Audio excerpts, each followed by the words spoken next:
മുതിർന്ന വിധികർത്താവായ MG വരെ അസാധ്യമായി പാടി എനിക്കവിടെ ഇരിക്കാൻ തോന്നുന്നില്ല എന്ന് പറഞ്ഞുകൊണ്ട് പ്രകടനം മുഴുമിപ്പിക്കുമ്പോഴേക്കും വേദിയിലേക്ക് ഓടിച്ചെന്ന് വാരിപ്പുണർന്നുമ്മ നൽകി അനുഗ്രഹിക്കുകയും ശരത് സാറും മൃദുല വാര്യരും എഴുന്നേറ്റ് നിന്ന് കൈയടിക്കുകയും ചെയ്ത ഒരു വിസ്മയ പ്രകടനത്തിനാണ് പാട്ടുവേദി ഇന്ന് സാക്ഷ്യം വഹിച്ചത്.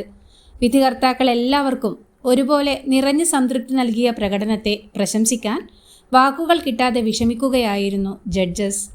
എന്താ പറയുക, നമ്മളെ എല്ലാവരെയും ഒരുപാട് പ്രൗഡാക്കിയെന്നാണ് മൃദുല വാര്യർ അഭിപ്രായപ്പെട്ടത്. സൂപ്പർ എന്നാണ് നിറഞ്ഞ സംതൃപ്തിയോടെ വളരെ വൈകാരികമായി ശരത് സാർ പ്രതികരിച്ചത്.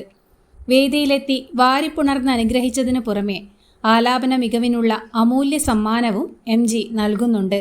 മലയാളികൾ ഹൃദയരാഗമായി താലോലിക്കുന്ന രാത്തിങ്കൾ പൂത്താലി ചാർത്തി എന്ന ഗാനത്തിൻ്റെ ഹൃദയഹാരിയായ ആലാപനത്തിലൂടെ ആരെയാണ് വിധികർത്താക്കളെയും പാട്ടുവേദിയെയും ഒന്നടങ്കം വിസ്മയിപ്പിച്ചത്.